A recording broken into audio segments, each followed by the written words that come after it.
జై శ్రీమన్నారాయణ. విష్ణు సహస్రనామ స్తోత్రంలో 8వ శ్లోకం ఈరోజు మనం తెలుసుకుందాము. ఈశానః ప్రాణదః ప్రాణో జ్యేష్ఠః శ్రేష్ఠః ప్రజాపతిః హిరణ్యగర్భో భూగర్భో మాధవో మధుసూదనః. ఈశానః, ఈశానుడు అనగా పాలించేవాడనమాట. మరి సకల జగత్తు కూడా ఆయన నుంచే వచ్చింది. ఆయన సమస్త జగత్తును కూడా పాలిస్తున్నాడు. కాబట్టి అటువంటి శ్రీ మహావిష్ణువుడే సకల లోకములకు కూడా పాలకుడు.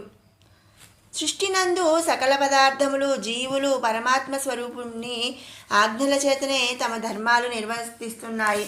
కాబట్టి అతడే ఈ సమస్త జగత్తుకు కూడా పాలకుడు అనమాట. అందుకనే మనం శ్రీమన్నారాయణుడిని ఈశానః అనే నామంతో స్తుతించుకుంటున్నాము. తర్వాత నామం ప్రాణదః. ప్రాణదః అంటే ప్రాణము అనగా జీవశక్తి. ఇది సప్తధాతువులతో కూడిన దేహమునందు ఉంటుందన్నమాట. మరి మనందరికీ తెలిసిన విషయమే, మన మనిషి మనం ఉన్నాము అంటే మనలోని ప్రాణం శక్తి, ఆ శక్తి గనక వెళ్ళిపోతే ఇక ఈ దేహం అనేది నిర్జీవమైపోతుంది. అంటే మరి మనలో ఉన్న ఆత్మ, దాన్నే మరి శక్తి అంటాము, జీవశక్తి అంటాము, మరి ప్రాణము అంటాము, మరి ఆత్మ అంటాము. ఇవంతా కూడా అదే కదండి. ఈ శక్తి చేతనే దేహమునందు ఇంద్రియ జ్ఞానము కలుగుతుంది. మరి ఆ ఆత్మ, ఆ జీవశక్తి అనేది మనలో ఉంటేనే మన దేహంలో మరి కళ్ళైనా ముక్కైనా చెవులైనా మన శరీరము ప్రతిదీ కూడా, మరి ప్రతి ఇంద్రియము కూడా మరి దాని ధర్మం అంటే చేతికి స్పర్శ జ్ఞానం ఉంటుంది. ఇలా ప్రతిదానికి కూడా దానికి ఇంద్రియ జ్ఞానము కలుగుతుంది. జీవులకు చరాశక్తి కలుగుతున్నది. అంటే ఒక చోట నుంచి ఒక దగ్గరికి వెళ్ళటం కానీ ఇట్లా ఏదైనా కూడా ఈ శక్తి చేతనే దేహమునకు జీవము అనే పేరు ఏర్పడుతుంది. అంతే కదా. మరి జీవి అంటే మరి జీవంతో ఉన్నాడు అంటే ప్రాణంతో ఉన్నాడని అంటాం కదా మనం. ఈ దేహానికి ఆ జీవశక్తి వల్లే ఆ పేరు వస్తుందన్నమాట. ఈ శక్తి నశించుట చేతనే మరణమని మనం పరిగణిస్తున్నాం. జీవులకు అటువంటి ప్రాణము ప్రసాదించేవాడు నిరాకార స్వరూపుడు, మంగళప్రద స్వరూపుడైనటువంటి ఆ నారాయణుడే కదండి. మరి ముందు నుంచి మనం ఇదే చెప్పుకుంటున్నాము. ఏంటి అంటే సర్వకల జగత్తును కూడా ఆయనే ఉన్నాడు, ఆయనే మరి జగత్తుని సృష్టిస్తున్నాడు అని. కాబట్టి ఈ మరి దేహానికి ఈ జీవశక్తిని ప్రసాదిస్తుంది, ఈ జీవులకు ప్రాణాన్ని ప్రసాదిస్తుంది ఆ నారాయణుడే. అందుచేత అతడే మరి సకల జీవులకు కూడా బలమును అంటే ప్రాణమును ఇస్తున్నాడు. కాబట్టి ఆయన్ను మనం ప్రాణదః అనే నామముతో మనం కీర్తిస్తున్నాం. అంటే మరి మనకు ప్రాణాన్ని దహ అంటే దానం చేస్తున్నట్టే కదండి.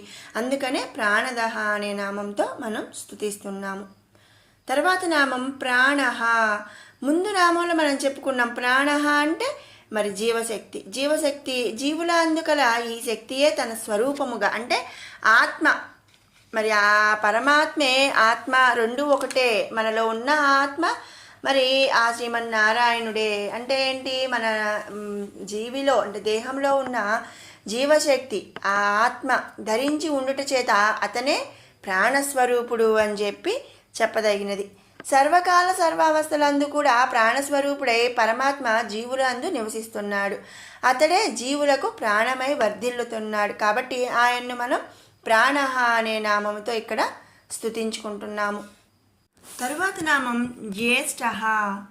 జ్యేష్ఠ అంటే ఏంటండి, పెద్దవాడు. మనకు తెలిసిన విషయమే. మరి ఇక్కడ శ్రీమన్నారాయణుడిని పెద్దవాడు అని ఎందుకు అంటున్నాము అంటే మరి పరమాత్మకు జనన మరణాలను రహితుడు కాబట్టి అతనికి పుట్టుక లేదు. అలాగే మరి సృష్టికి ముందు సృష్టి తరువాత మరి సృష్టి అంతా కూడా ఆయన ఉన్నాడు. మన సృష్టికి ముందు ఉన్నాడు. ఎందుకంటే ఈ సృష్టి అంతా చేసింది ఆయన నుంచే వచ్చింది అని అనుకుంటున్నాము. మరి సృష్టి తరువాత మరి అంతా కూడా ఆయనలోనే లయమైపోతుంది అని మనం చెప్పుకుంటున్నాం. కాబట్టి సృష్టి తర్వాత కూడా ఉన్నాడు. అంటే జనన మరణాలనేవి లేవు. కాబట్టి మరి మనందరికన్నా సృష్టి కన్నా ముందు ఉన్నవాడు. కాబట్టి ఈయన్ను మనం శ్రీమన్నారాయణుడిని జ్యేష్ఠ అనే నామముతో మనం స్తుతించుకుంటున్నాము. తర్వాత నామం శ్రేష్ఠ. ఏ శక్తి ఈ జగత్తును నియంత్రిస్తున్నాడో ఆ శక్తే ఈ జగత్తునందు కల సకల శక్తులకు ఆరాధ్యమైనది. మరి ఆ స్వరూపం యొక్క ఆజ్ఞ చేతనే సకల ప్రాణకోటి కూడా తమ తమ జన్మ మరణాదులను అనుభవిస్తున్నాయి. ఆ స్వరూపమే ఆరాధింపబడినది. మోక్షమునకు ఆ పరమాత్ముడిని సకల జనులు కూడా ఆరాధిస్తున్నారు. మరి మనకు మోక్షం కలగాలి, మోక్షం కావాలి అంటే శ్రీమన్నారాయణుని ఆరాధిస్తున్నాం. పరమేశ్వర స్వరూపమైనటువంటి శ్రీమన్నారాయణుడే భక్తుల యొక్క ఆరాధనలు అందుకొని వారికి సకల మోక్షములను శుభములను ప్రసాదిస్తున్నాడు. కాబట్టి ఆయన్ను మనం శ్రేష్ఠ అనే నామముతో ఇక్కడ స్తుతించుకుంటున్నాము. తర్వాత నామం ప్రజాపతి. ఎల్లప్పుడూ పరమాత్మ యొక్క సాన్నిధ్యమును కోరేవారికి నిత్య సూరులని పేరన్నమాట. సర్వకాల సర్వావస్థలయందు వీరు ధ్యానము చేత, ఆరాధన చేత, స్తోత్రము చేత పరమాత్మని సాన్నిధ్యమును కోరుతూనే ఉంటారు. అటువంటి వారికి స్వామి వంటివాడు శ్రీమన్నారాయణుడు. శ్రీమన్నారాయణుడే లోకరక్షకుడే పాలిస్తున్నాడు. ఆపద్బాంధవుడు, అలాగే దీనజన రక్షకుడు అనమాట. సకల శుభములను ప్రసాదించే మంగళప్రద స్వరూపుడు కాబట్టి మరి అందరికీ అంటే ధ్యానము చేత, ఆరాధన చేత, స్తోత్రము చేత పరమాత్మని సాన్నిధ్యమును కోరే వారందరికీ కూడా స్వామి కాబట్టి మనం ఆయన్ను ప్రజాపతి అని చెప్పి స్తుతించుకుంటున్నాము. ఎందుకంటే మన అందరము కూడా ఏదో ఒక సమయంలో మోక్షం కోసం మనం ఆ నారాయణుడిని మరి సాన్నిధ్యం కోరుకుంటూ ఉంటాం. కాబట్టి మనందరికీ కూడా ఆయన స్వామి కాబట్టి ఆయన్ని మనం ప్రజాపతి అనే నామముతో స్తుతించుకుంటున్నాము. తర్వాత నామం హిరణ్య గర్భ. హిరణ్యము అంటే ఏంటి అంటే బంగారం. బంగారమయమైన గర్భమును ధరించి ఉన్నటువంటి వాడు శ్రీమన్నారాయణుడు. జలమునకు నారమని పేరు. పరమాత్ముడు నరుల సృష్టి కొరకు తన వీర్యమును జలమునందు వదిలాడు. అది బంగారు గుడ్డు అయి నీటిపై తేలిందట. ఆ అండమునందు పరబ్రహ్మ తానే స్వయంభువుడే జన్మించాడు. కనుక శ్రీమన్నారాయణుడు హిరణ్యమయ అండమునందు జన్మించుటచే హిరణ్య గర్భుడు అయ్యాడనమాట. మరి సృష్టికి పూర్వం మొత్తం జలమయంగా ఉండేది అని, ఈ జలమయంలో మరి సృష్టి చేయడం కోసం ఆయన యొక్క తొడని బాగా వ్యాపింపజేసి మరి అక్కడ భూమిని ఏర్పాటు చేశాడని మనం విష్ణు పురాణంలో కూడా తెలుసుకుంటూ ఉంటాము.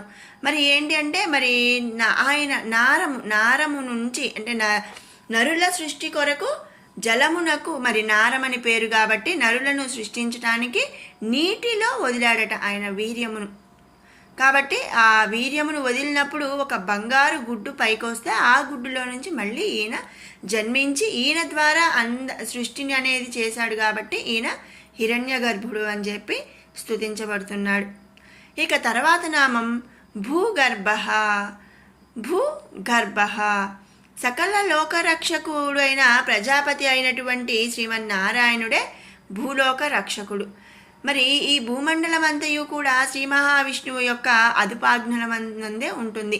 మరి ఇంతకు ముందు నామాల్లో కూడా మనం చెప్పుకున్నాం. పంచభూతాలైన మరి వాయువు, గాలి, మరి భూమి ఇవన్నీ కూడా పంచభూతాలు కూడా ఆయన ఆజ్ఞ మేరకు వాటి ధర్మాలను పాటిస్తుంది. కాబట్టి మరి అతడే భూలోక పాలకుడు అనమాట. హిరణ్యాక్షకుడు రాక్షస ప్రవృత్తి చేత భూమిని మరి చాపవలే చుట్టి పాతాళములో పడవేసినప్పుడు వరాహ అవతారం ధరించి భూమిని కాపాడింది శ్రీ మహావిష్ణువు. భూమి నందు పాపభారము పెరిగినప్పుడల్లా కూడా ఒక అవతారం ధరించి దుష్ట శిక్షణ చేసి కాపాడుతున్నాడు. మరి అలాగే సకలలోక కంటకులైన రాక్షసుల నుండి కూడా భూమిని కాపాడి ధర్మ సంస్థాపన చేస్తున్నది శ్రీ మహావిష్ణువు. ఈ భూమి గర్భస్థ పిండము వలె కాపాడుట చేత భూమిని గర్భమునందు ధరించి కాపాడుచున్నవాడని చెప్పదగినవాడు. కాబట్టి ఆయన మనం శ్రీ మహావిష్ణువుని భూగర్భ అనే నామంతో ఇక్కడ స్తుతించుకుంటున్నాము. తర్వాత నామం మాధవ. వైకుంఠ నివాసుడు సకల సద్గుణ సంపన్నుడైనటువంటి శ్రీ మహావిష్ణువే శ్రీ లక్ష్మిని సతిగా కలిగి ఉన్నాడు. అందుచేత అతడు మాధవ అని స్తుతించబడుతున్నాడు. తరువాత నామం మధుసూదన. క్షీరసాగరమందు శేషశయనుడై యోగ నిద్రనందున్న శ్రీ మహావిష్ణువు చెవి నుండి గుబిలి చేత మధుకైటబులు అనే రాక్షసులు జన్మించారట. వారు అనంత జలాశయమునందు తిరుగుచుండగా అశరీరవాణి పలికిన ప్రణవమును మంత్రముగా తపస్సు చేయగా వారికి జగన్మాత ప్రత్యక్షమై వరం కోరుకోమనగా మధుకైటబులు స్వచ్ఛంద మరణం కోరుకున్నారు. అంటే ఏంటి అంటే వారికి వారే నాకు మరణం కావాలి అంటేనే మరణం వస్తుంది, ఆ విధంగా మరి వరం అనేది కోరుకున్నారట. కొంతకాలం వారు అనంత జలాశయంలో తిరగగా వారికి విష్ణువు నాభి నుండి ఉద్భవించిన కమలమందున్న బ్రహ్మ కనిపించాడు. మాతో యుద్ధానికి వస్తావా లేక చేస్తావా అని బ్రహ్మను భయపెట్టేసరికి బ్రహ్మ వెళ్ళి ఏం చేశాడు, విష్ణువును ప్రార్థించి మొరపెట్టుకున్నాడట. అప్పుడు శ్రీ మహావిష్ణువు వారితో యుద్ధం చేసి వారిని సంహరించి బ్రహ్మను కాపాడాడు. మధు అను రాక్షసుడిని సంహరించుట చేత మధుసూదన అని మరి ఆయన కీర్తించబడుతున్నాడు. ఇది 8వ శ్లోకం యొక్క భావం. ఇప్పుడు మనం 1 నుంచి 10వ శ్లోకం వరకు కూడా పారాయణ చేసుకుందాం. విశ్వం విష్ణుర్వషట్కారో భూతభవ్యభవత్ప్రభుః భూతకృద్భూతభృద్భావో భూతాత్మా భూతభావనః పూతాత్మా పరమాత్మా చ ముక్తానాం పరమాగతిః అవ్యయః పురుషः సాక్షి క్షేత్రజ్ఞోऽక్షర ఏవ చ యోగో యోగవిదాం నేత ప్రధానపురుషేశ్వరः నారసింహవపుః శ్రీమాన్ కేశవः పురుషోత్తమः సర్వస్యర్వశివస్థాణుః భూతాధిర్నిధిరవ్యయः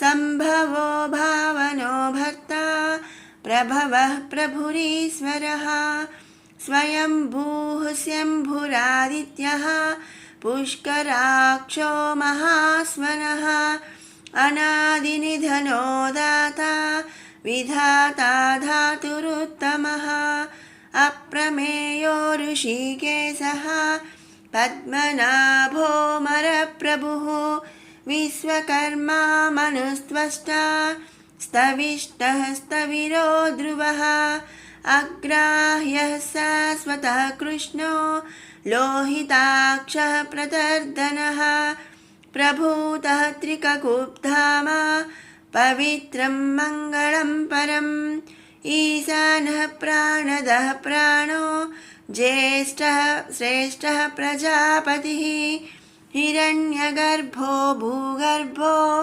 మాధవో మధుసూదనः ఈశ్వరో విక్రమీ ధన్వీ మేధావీ విక్రమः క్రమः అనుత్తమో దురాధర్షः కృతజ్ఞః కృతిరాత్మవాన్ సురేశः శరణం శర్మ విశ్వరేతాః ప్రజాభవः అహా సంవత్సరో వ్యాళः ప్రయత్నः సర్వదర్శనः.